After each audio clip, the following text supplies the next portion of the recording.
अब हम लोग आगे पढ़ेंगे चैप्टर नंबर 3 में। देखना, ओम का नियम पिछले पीरियड में पढ़े थे, लास्ट क्वेश्चन था। अब वहां से आगे का क्वेश्चन है, जो प्रतिरोध है, प्रतिरोधों के श्रेणी संयोजन के तुल्य प्रतिरोध का सूत्र प्राप्त करना है। जैसे हम लोग कैपेसिटर का श्रेणी संयोजन और समांतर संयोजन पढ़े थे, वैसे ही प्रतिरोधों का श्रेणी संयोजन और समांतर संयोजन हमको पढ़ना है। तो यहाँ 3 प्रतिरोध देखो मैं लिया हूँ, R1, R2, R3। इसको एक बैटरी और एक कुंजी की सहायता से श्रेणी क्रम में जोड़ दिया हूँ। अब जैसे स्विच ऑन करेंगे, बैटरी के प्लस सिरे से विद्युत धारा का प्रवाह होगा। आई विद्युत धारा प्रवाहित होती है, यहाँ जाएगी, फिर यहाँ जाएगी, फिर यहाँ जाएगी, फिर यहाँ, फिर लौटकर वापस आएगी। तो यहाँ तीनों प्रतिरोधों में विद्युत धारा का मान एक समान आई आई आई है, इसलिए तीनों प्रतिरोधों का वोल्टेज अलग अलग होगा, V1, V2 और V3 है। ठीक है, और यहाँ जो बैटरी अपने जोड़े उसका कुल वोल्टेज V है। अब देखना, यहाँ पर लिखा हूँ, आकृति में प्रतिरोध R1, R2 तथा R3 को एक बैटरी तथा एक कुंजी की सहायता से श्रेणी क्रम में जोड़ा गया है। ठीक है, अब प्रतिरोध R1, R2 तथा R3 का वोल्टेज क्रमशः V1, V2 और V3 है। ठीक है, और एक समान प्रवाहित विद्युत धारा इन प्रतिरोधों में क्या है, I है। देखो, इसमें भी I, इसमें भी I, इसमें भी I। एक समान प्रवाहित विद्युत धारा क्या है, I है। अब परिपथ का कुल वोल्टेज V बराबर क्या आएगा, V1 plus V2 plus V3, समीकरण नंबर 1। अब ओम का नियम हम लोग पढ़े थे, तो ओम के नियम के अनुसार R बराबर V बटे I, प्रतिरोध R बराबर क्या था, V बटे I। तो यहां से V का मान निकालेंगे तो V equals to IR।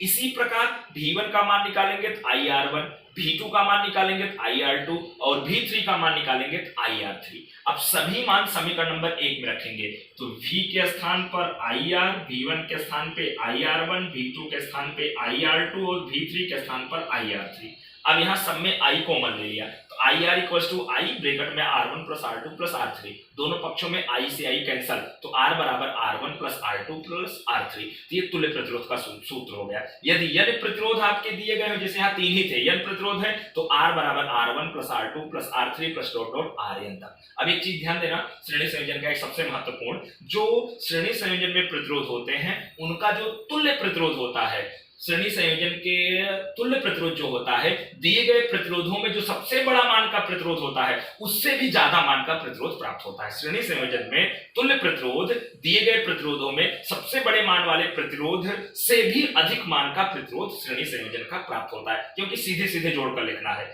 R बराबर R1 plus R2 plus R3 plus dot dot RN। ठीक है, अब अगला क्वेश्चन है, प्रतिरोधों के समांतर संयोजन के तुल्य प्रतिरोध का सूत्र हमको प्राप्त करना है। तो समांतर संयोजन इस तरह से ऊपर नीचे जोड़ते हैं, तो यहाँ 3 प्रतिरोध R1, R2, R3 यहाँ पर जोड़ दिया हूँ, एक बैटरी और एक कुंजी। जैसे स्विच ऑन करेंगे, बैटरी के प्लस सिरे से I विद्युत धारा प्रवाहित होती है, यहाँ पर आएगी।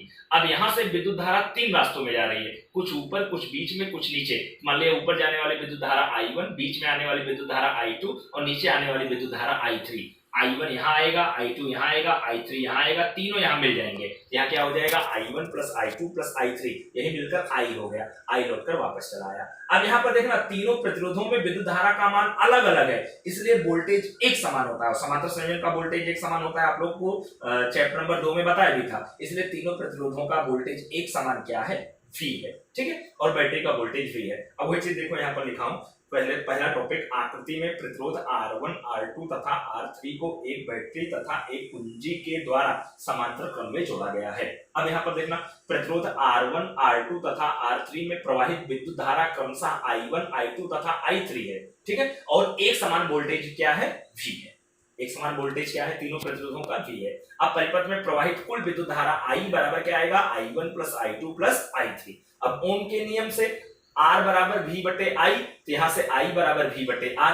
इसी प्रकार I1 बराबर V बटे R1, I2 बराबर V बटे R2 और I3 बराबर V बटे R3। तो सभी मान समीकरण नंबर 1 में रखने पर यहाँ पर V बटे R, V बटे R1, V बटे R2, V बटे R3। यहाँ सब में V कॉमन है, तो V कॉमन होके कैंसिल हो जाएगा। तो यहाँ क्या बचेगा, 1 बटे R बराबर 1 बटे R1 प्लस 1 बटे R2 प्लस 1 बटे R3। अगर यही यन प्रतिरोध होते तो 1 बटे R बराबर 1 बटे R1 प्लस 1 बटे R2 प्लस 1 बटे R3 प्लस डॉट डॉट 1 बटे RN, इस तरह से। ठीक है, अब इसका एक नियम सबसे आप लोग ध्यान देना कि यदि दिए गए प्रतिरोध समांतर क्रम में जोड़े जाए तो तुल्य प्रतिरोध जो होता है दिए गए प्रतिरोधों में जो सबसे कम मान का प्रतिरोध होता है उससे भी उसका मान कम प्राप्त होता है। इसका मतलब क्या हुआ, अगर हमको अधिकतम प्रतिरोध प्राप्त करना है तो हमको श्रेणी क्रम में जोड़ना पड़ता है, और अगर हमको न्यूनतम प्रतिरोध प्राप्त करना है तो प्रतिरोधों को समांतर क्रम में जोड़ना पड़ता है। इसलिए घरेलू जो विद्युत परिपथ होता है वह प्रतिरोध का मान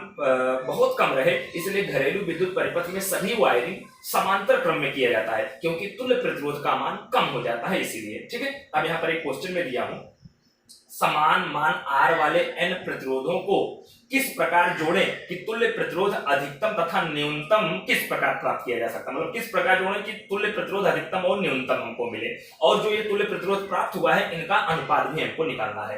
तो अधिकतम तुल्य प्रतिरोध प्राप्त करने के लिए श्रेणी संयोजन में प्राप्त किया जा सकता है, वही देखो लिखा हूं, अधिकतम तुल्य प्रतिरोध श्रेणी संयोजन से प्राप्त किया जा सकता है। अब श्रेणी संयोजन का सूत्र होता है R बराबर R1 plus R2 plus R3 plus dot dot Rn, तो वही R डैश लिखा हूं, R डैश बराबर R1 plus R2 plus R3 plus dot dot Rn। यहाँ पर n प्रतिरोध है, R प्लस डॉट डॉट सबका मान एक समान R है, तो इस तरह से कितनी बार n बार, अब R को n बार जोड़ेंगे तो NR आपका आ जाएगा, और न्यूनतम प्रतिरोध समांतर क्रम से प्राप्त किया जाएगा, तो समांतर क्रम का 1/R बराबर 1/R1 प्लस 1/R2 सूत्र होता है, तो वही 1/R डबल डैश बराबर 1/R1 का मान R प्लस 1/R2 का भी मान R plus dot dot 1/Rn का भी मान R, ये n बार है। अब 1/R को n बार जोड़ेंगे तो n/R आपका आ जाएगा, यहाँ से उल्टा करके लिखेंगे R डबल डैश बराबर R/n हो जाएगा। अब इनका अनुपात निकालना है, अनुपात अधिकतम और न्यूनतम का, तो अनुपात अधिकतम का R डैश बटे न्यूनतम का R डबल डैश, तो R डैश का मान NR बटे R डबल डैश का मान R/n, ये R से R कैंसिल, नीचे वाला n ऊपर जाएगा, n गुणे n बराबर n स्क्वायर। इसका मतलब अधिकतम और न्यूनतम